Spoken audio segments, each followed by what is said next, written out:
conciliação. Também conhecida como deixa disso, abraça sua irmã, não quero saber quem começou, se eu não parar essa briga eu vou dar um tapa pra trás e quem pegar, pegou. Ou o que esse torcedor mexicano fez quando viu russos brigando na Copa e resolveu apartar os russos nessa língua universal chamada russonhol. Tranquilo, tranquilo,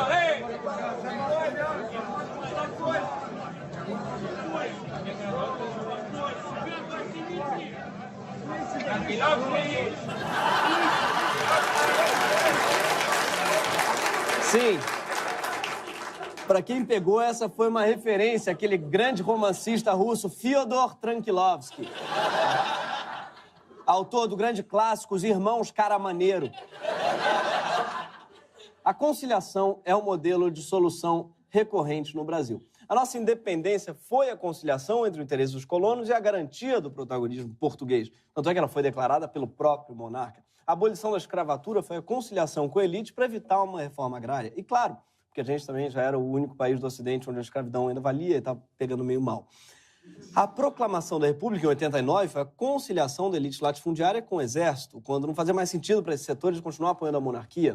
O pessoal na época já curtia uma intervenção militar no Brasil, mas pelo menos tinha desculpa de não saber se ia dar certo. Aliás, a nossa ditadura militar, inclusive, terminou de forma conciliatória, né? Todo mundo dizendo, gente, todo mundo estava errado, tá? Não importa quem começou. Não importa quem torturou e estuprou, tá? Vamos dar as mãos e vamos fazer uma grande ciranda chamada democracia. Mas nos últimos anos, o Brasil teve um conciliador mais eficaz do que o torcedor mexicano falando Tranquilovsky. Tranquilovsky. Um conciliador que o Brasil teve que conseguiu acalmar tanto os banqueiros quanto a parcela mais pobre da população. Conseguiu apaziguar tanto os sindicatos quanto os donos das empresas. E, claro, conseguiu conciliar na mesma chapa inimigos históricos, como o PT e o PMDB. Estamos falando dele, de Durval Leles, ex-vocalista do Asa de Águia. Esse programa vai falar sobre o poder democrático das micaretas e... Não. Nosso grande conciliador, na verdade, foi Luiz Inácio Lula da Silva. Ele mesmo, filho dos Garanhuns, rei de São Bernardo, chefe da Casa Lula, o primeiro do seu nome. Não importa de que lado você esteja, o Lula te desperta alguma coisa. É tipo Neymar. Com a diferença de que só um deles tirou 40 milhões da miséria. E o outro só tirou o pai da miséria. Só um deles tá acusado de sonegação fiscal e fraude, enfim, falsidade ideológica. O outro, não. Mas ambos são abominados. Ambos, nos dois casos, são abominados, tá? Por uns e idolatrados por outros. No caso, o Neymar, o fã número 1 é o Thiago Leifert, que, aliás, escreveu uma carta de amor. Vocês viram? Carta de amor pro Neymar no programa dele na Globo. Oi, Ney. Já falo com você. Antes eu vou bater um papo com quem tá assistindo a gente aqui, tá? Você que tá assistindo a Central da Copa, eu não sei sua idade, mas com 26 anos, onde você tava? Ou vai estar? Peça uma mensagem pro crush, né? Oi, sumido. Em campo. Mas, na verdade, é uma carta pro espectador, porque o Thiago, nessa carta, que ele faz, ele começa a questionar num tom passivo-agressivo. O que você, espectador, fez até seus 26 anos de idade pra criticar o menino Ney? Hein? Ou seja, não bastasse ter que aturar o Neymar, o brasileiro não tem que tomar esporro do Thiago Leifert. Aliás, eu nunca entendi o que ele tá fazendo apresentando um programa. Parece que ele caiu de paraquedas. Ele tem o maior jeitão de auxiliar de enfermagem. Aquele carisma de um catéter. E depois de dar essa bronca na população brasileira, ele resolve dar uns conselhos pro Neymar melhorar. Com vocês. Então, da próxima vez, mano, pega de primeira de esquerda, arrasta o zagueiro pra dentro do gol com você, arranca o braço dele fora. Eu não entendo muito de futebol, não, mas arrancar o braço do zagueiro eu acho que é falta, né? Dá cartão, tá confundindo FIFA Soccer com GTA. Mas, voltando ao Lula, tá? Lula, que, aliás, com 26 anos, já estava tomando posse como primeiro secretário do Sindicato dos Metalúrgicos. A única coisa certa, até agora, nessa eleição, essa eleição que tem mais desistentes do que candidato, é que você goste ou não, o Lula ganha em todos os cenários possíveis. E isso de dentro da cadeia. É tipo o man of the match de um jogo ser o cara que ficou no banco, sabe? Parabéns, hein, Cássio? Melhor em campo! Aliás, deve ser muito legal ser terceiro goleiro, né? Aproveita a beça viagem. Parece que o Cássio tá vendo vários museus. Cara do Cássio tá até bronzeado, ele fica lá.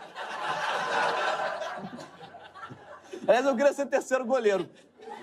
Meu sonho é ser terceiro goleiro. Sei que tem essa questão da altura e tal, mas não agarra mesmo, né? O terceiro goleiro tem que ser só saber sentar num banco, ser bom de papo, fazer umas piadas no meio do jogo. Enfim, Lula é o político que mais desperta esse tipo de reação, assim, mais absurdos, mais felizes, seja do jeito que for. Ele, inclusive, despertou esse tipo de reação de um juiz durante um depoimento na investigação sobre as Olimpíadas do Rio. Vivíamos um momento diferente no país e eu estava lá, usando o boné... Pode voltar agora. O boné e estava usando a camiseta com seu nome. Então, enfim... Quando eu fizer um comício agora, eu vou chamar o senhor para participar.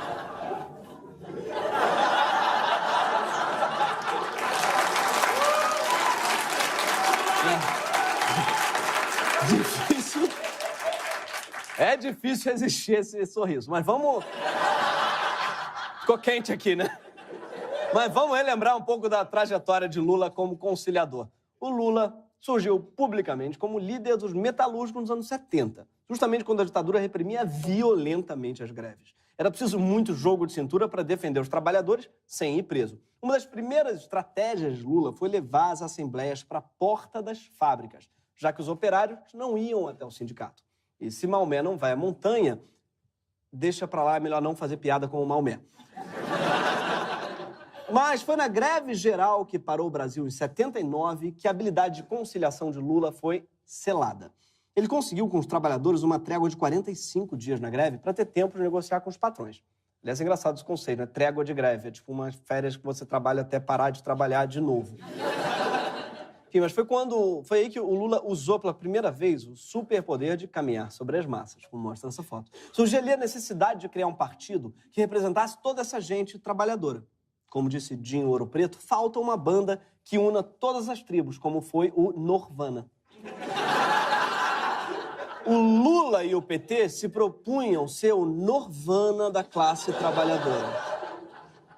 Mas logo depois da fundação do PT, a conciliação ficou mais difícil. E Lula foi enquadrado na Lei de Segurança Nacional, por causa das greves do sindicato, e ficou preso por um mês, quando calculamos que ele deve ter lido 18 livros, mais ou menos.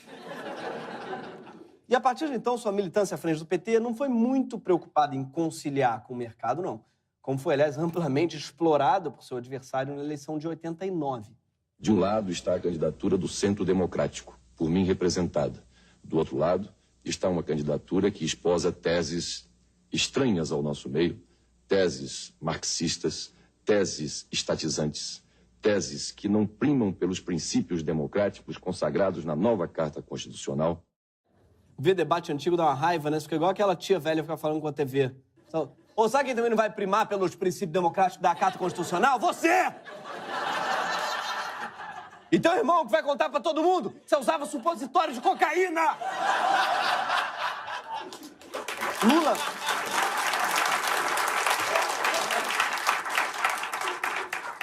Lula demorou 4 eleições, ou 2 décadas, para perceber que ele precisaria voltar para sua origem conciliatória e baixar a guarda para os banqueiros e empresários, e foi aí que tudo ficou mais fácil.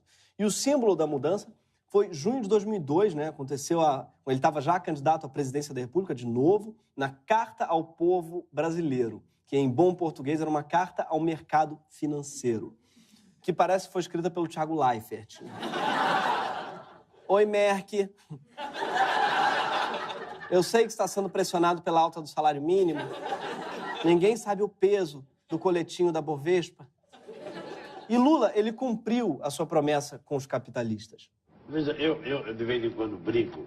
Look, every once in a while, I joke that a metal worker with a socialist background had to become president of Brazil to make capitalism work here. Você pegar o balanço. And if you look at the bank's balance sheets for this year, you will see that the banks have never made so much money in Brazil as they have during my government.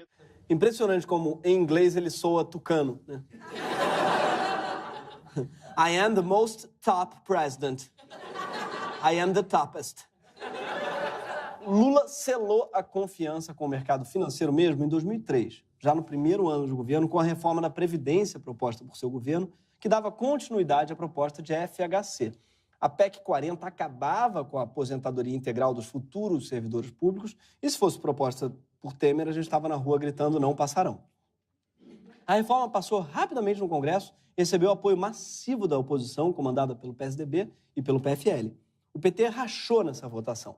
Quem não concordou com a reforma, pois foi expulso do partido, como Heloísa Helena e Luciana Genro. Foi o estopim para o surgimento do PSOL 2 anos depois, com antigos companheiros que achavam que o PT estava conciliando demais. Enquanto alguns pulavam fora do barco, outros pulavam dentro, como o então mega empresário Ike Batista, que virou BFF do Lula. Mesmo quando veio o mensalão em 2005, Lula foi preservado a ponto de ser reeleito no ano seguinte. Lembra do mensalão? Foi basicamente a compra da conciliação com o Congresso. Baratíssima, aliás. O deputado custava 30 mil na época. Hoje o deputado está 3, 4 milhões, ou seja, quem comprou um deputado em 2005 fez um puta investimento, meu.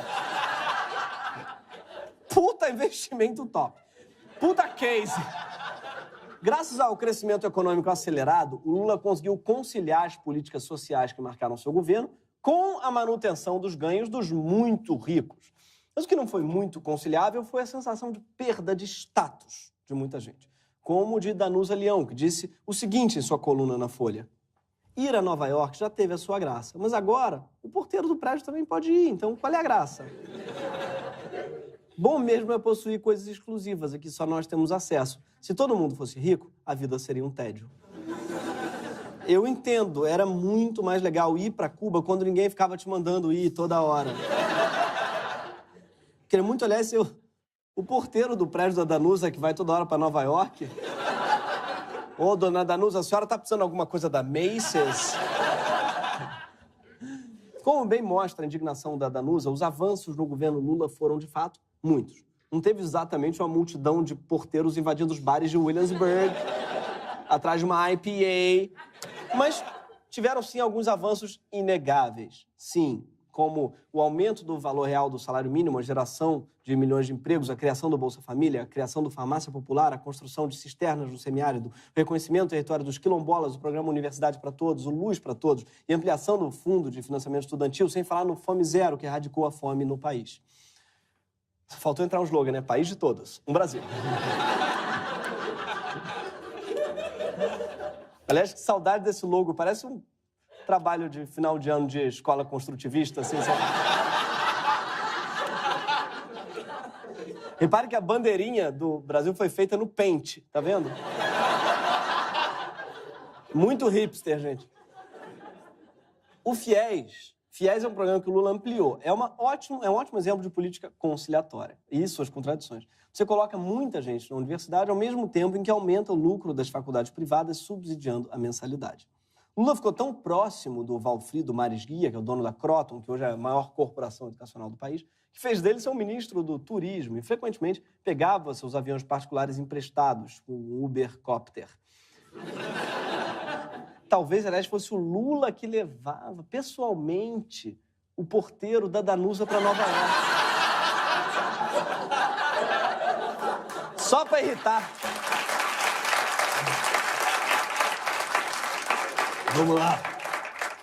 Vamos lá, Severino, vamos só para irritar ela, vai. Vamos deixar a Danusa puta.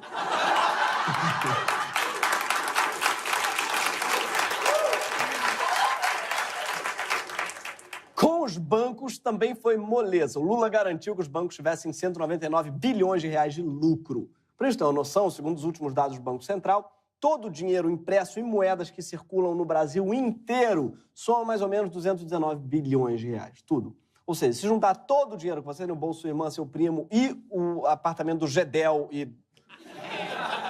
a mala do Rocha Loures, e a Igreja Universal, tem muito dinheiro impresso. Isso é quase o que os bancos lucraram no governo Lula. Enfim, os bancos se fartaram tanto, mas tanto, que eles acabaram passando mal. Quando o mercado teve a dor de barriga, que não foi uma dor de barriga assim, foi uma diarreia daquela beirada, sabe?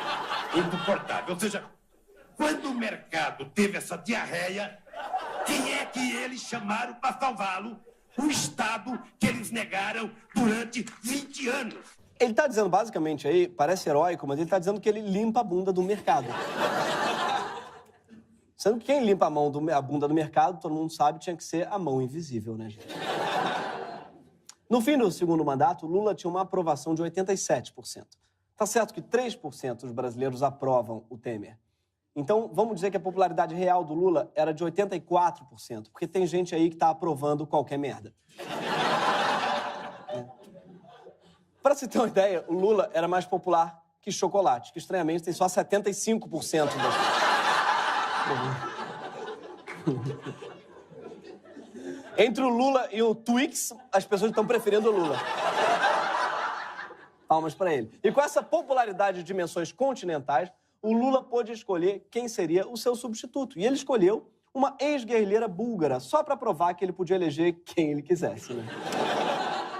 Quer dizer, não só por isso, porque Dilma também fazia todo sentido. Porque era uma economista que tinha ido bem à frente da Casa Civil e também porque não estava envolvida em nenhum escândalo de corrupção.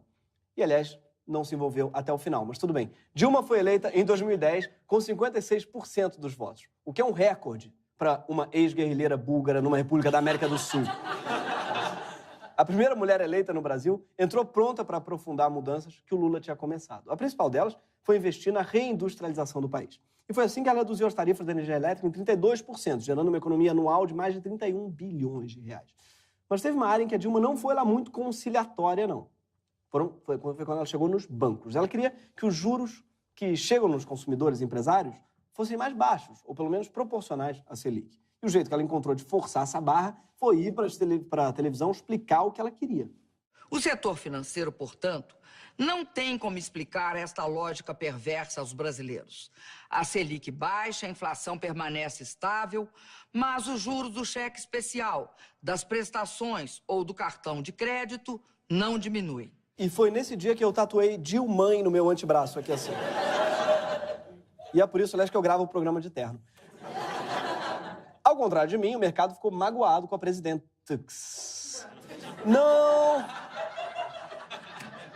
Não gostaram de ser pressionados em rede nacional e nem gostaram da redução de juros que ela impôs ao Banco do Brasil para forçar o sistema financeiro a rever as próprias taxas. Ao mesmo tempo, o PMDB também não estava feliz com a liberdade que a Polícia Federal vinha tendo e passou a votar contra Dilma nas matérias importantes que iam para a Câmara.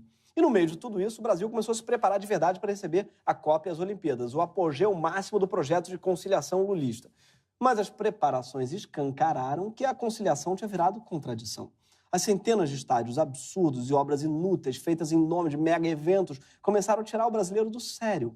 Obras como o teleférico que o Sérgio Cabral, aliado do PT no Rio, resolveu construir no Complexo do Alemão, que hoje já está desativado. A Copa e a Olimpíada foram uma cartada de Lula para mostrar que o Brasil tinha virado uma potência mundial, mas foram elas que mostraram o pior dos governos petistas. A conciliação lulista não era só a conciliação entre banqueiros e trabalhadores, donos de faculdade e estudantes pobres. Era também um projeto de conciliação política com um monte de lideranças locais fisiológicas e corruptas. Prefeitos e governadores que foram essenciais para que Lula conseguisse implementar suas políticas sociais, mas que também fizeram muita merda. E os mega-eventos tornaram essa merda toda mega visível. Mas, mesmo com tudo isso, Dilma se reelegeu e logo em 2015 sancionou a PEC 72, que ficou conhecida como a PEC das domésticas, o que fez muita diferença no Brasil, que, vale lembrar, é o país com o maior número de empregados domésticos no mundo. Tem mais empregado doméstico no Brasil do que gente da Dinamarca. Tá? Uou. Mas uma parte da elite brasileira não curtiu muito a PEC das domésticas, não. Toda lei que regulamenta uma situação profissional é boa, é bem-vinda. Só que essa lei esqueceu uma coisa, que uma casa de família não é uma empresa, não é uma empresa que gera lucros. Então, a gente não pode ter os mesmos ônus que uma empresa tem. Tiago Leifert diria que é fácil julgar a Regina, mas onde você estava com 76 anos? Você não sabe a pressão dessa redinha amarela na cabeça. Mas não era só os enormes ônus envolvidos na contratação de empregadas que estavam deixando a elite chateada. A crise econômica também não ajudou. Para tentar se reconciliar com o mercado, Dilma demitiu Guido Mantega e contratou Joaquim Levy, com uma linha neoliberal. O mercado encarou com tanta seriedade essa mudança quanto você acreditou na grávida de Taubaté. Mas a base da esquerda, ao contrário, levou o estelionato eleitoral bem a sério e deixou de apoiar a discípula do Lula. Com o avanço da Lava Jato, a rejeição à Dilma e ao PT cresceu ainda mais. Nesse ponto, a Dilma já tinha nomeado Lula ministro da Casa Civil, o que valeu até o dia seguinte, quando Gilmar Mendes suspendeu a nomeação e já não tinha separação. Quem odiava Lula, odiava a Dilma, e quem odiava a Dilma, odiava o Lula. E quem não gostava do Lula também não acreditava nele quando ele dizia que não tinha um triplex no Guarujá. E pensar que tudo isso podia ter sido evitado se o Lula tivesse falado com o Maluf. Aquilo que estão dizendo do apartamentozinho dele lá no Guarujá, aquele triplex que são 3 BNHs um em cima do outro, eu tenho minha casa lá. Se o Lula quiser morar na minha casa, eu ofereço para ele de graça, não tem problema. Se ele precisar de um sítio, eu ofereço uma das minhas fazendas da empresa para ele morar lá. Tem alguma coisa muito errada com a frase, eu ofereço uma das fazendas da minha empresa para ele morar lá. Mas o fato é que o ódio que se voltou contra Lula não apareceu quando a Câmara votou as denúncias contra Michel Temer, nem quando a Procuradoria enviou o processo contra Geraldo Alckmin para a Justiça Eleitoral. E esse ano, a conciliação deu seu último suspiro. Lula foi preso, depois do processo julgado com uma velocidade nunca antes vista na história desse país. Ou, como diz o canto da torcida, acabou o amor. Isso aqui vai virar um inferno. Mas, mesmo calado, praticamente incomunicável, ele segue sendo líder nas pesquisas. Com mais de 30% já do Brasil querem votar nele já no primeiro turno. No segundo turno, ele ganha de qualquer um. Deve ser difícil ser você candidato solto.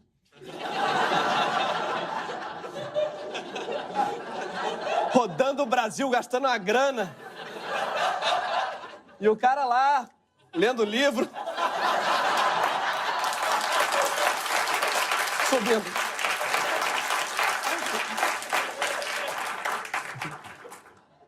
Entre quem ama o Lula e quem odeia o Lula, tem todo tipo de motivo. Tem saudade por ódio, tem gente que odeia ou ama ele. Tem gente que ama ou odeia ele por 1000 motivos. Saudade, ódio, ou então por achar que ele só acalma o Congresso, só ele acalma o Congresso, ou então por achar que com ele o país vira uma guerra civil, ou porque ele pensa no povo, ou porque ele é corrupto, ou porque ele é comunista, ou porque ele não é comunista, ou porque ele une as esquerdas, ou porque ele desuniu as esquerdas, ou porque ele é ignorante, ou porque ele é um gênio, porque ele sustenta vagabundo, porque ele tirou 40 milhões da pobreza. Mas uma coisa une o Brasil. Quanto mais o tempo passa, menos a gente parece ser capaz de superar o Lula. Lula é um gênio político e uma figura histórica tão importante justamente por sua enorme flexibilidade ideológica. O cientista político e antigo porta-voz do Lula, André Singer, diz que enquanto Dilma quebra, mas não dobra, Lula dobra, mas não quebra. Que, aliás, dava uma ótima música do Gera Samba, né? Fica a dica aí. Durval Leles, fica a dica. Lula nunca se diz de esquerda, muito menos de direita. Ele se preocupa genuinamente com os pobres, mas se gaba de criar os primeiros bilionários do Brasil. E não simplesmente por hipocrisia. Talvez sua maior vocação, a verdadeira ideologia do Lula, desde que despontou como líder político, foi a conciliação. A ideia de que é possível fazer o Brasil entrar num acordo. Que dá para dividir o bolo com os pobres sem tirar dos ricos, que dá para representar o MST e consolidar o agronegócio, que dá para ser querido pelas patroas e dar direito para as empregadas, que dá para achar que nunca antes na história desse país, e governar com o PMDB, que dá para deixar todo mundo tranquilovski. Tranquilovski.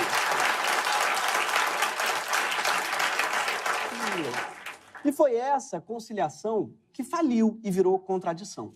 E a imagem do cara que foi o pivô, o maior representante dessa ideia, também não é mais conciliável. Igual o Brasil, já não consegue mais concordar com o que é o Brasil não consegue concordar com o que é o Lula. E até boneco de pano da minha filha virou motivo de matéria do Estadão, o boneco do Lula. Gente, eu guardei o boneco dentro do armário já. A culpa não é minha, se mesmo preso lá dentro, continua sendo o boneco favorito dela. E eu abri outro dia, tava lendo todos os meus livros. Todo mundo no Brasil tá com um problema de obsessão com o ex, tá? Metade quer prender ele em Curitiba, outra metade quer prender ele na cama. Mas tirar o Lula da disputa é um pouco como deixar o Neymar no banco. Gostando ou não dele, uma coisa é certa, ele precisa estar em campo. No caso do Neymar, porque você não confia no Renato Augusto. No caso do Lula, porque ele chegou onde ele chegou através do voto. E não foi pouco voto. Lula, ele foi o presidente mais votado da história da humanidade. Sim, de todos os países do planeta Terra. Isso inclui os presidentes que mandam matar quem não vota neles, tipo Putin ou Eurico. Uma eleição com Lula daria ao Brasil a chance de finalmente superar o Lula. Seja elegendo ele de novo, seja permitindo que outro candidato derrote ele nas urnas, que é um lugar muito mais legítimo de disputa política do que um judiciário que tem sido, no mínimo, atento demais ao calendário eleitoral na hora de dar mais ou menos velocidade a determinados processos.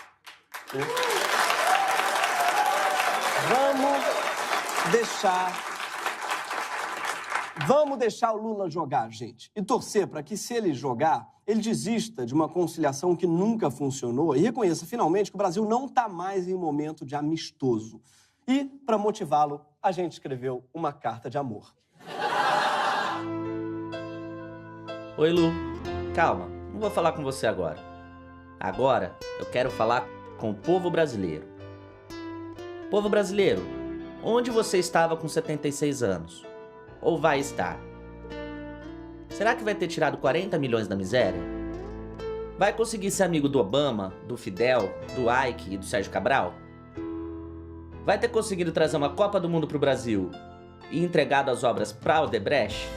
Vai ter viajado todo esse país de ônibus, de jatinho do Maresguia, de monomotor da Polícia Federal? Então fica na moral, só um pouquinho, e deixa o menino Lu disputar. Tenta ganhar dele no voto. Menino Lu, sei que às vezes é difícil.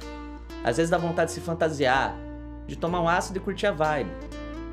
Então se você conseguir voltar, Lu, não é mais pra conciliar.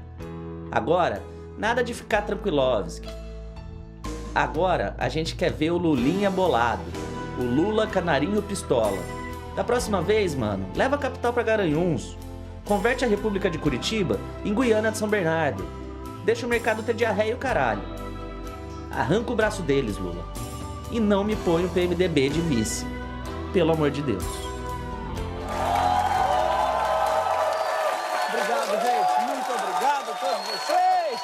Esse foi o Greg News, toda sexta-feira, às 10 horas da noite, só na HBO.